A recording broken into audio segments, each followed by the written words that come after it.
ಅರಳಿದರೆ ಹೂವಿಗೆ 1000 ವರ್ಷವೇ.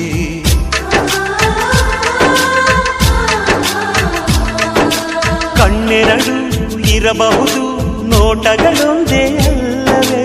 ರೂಪಗಳು ಎರಡೆರಡು, ಹೃದಯ ಒಂದೇ ಅಲ್ಲವೇ? ಈ ಜೀವನ ಸಂಜೀವಿನಿ, ಇದು ಅಣ್ಣನಾಶಯ, ನೀ ಹೇಳು ಶುಭಾಶಯ.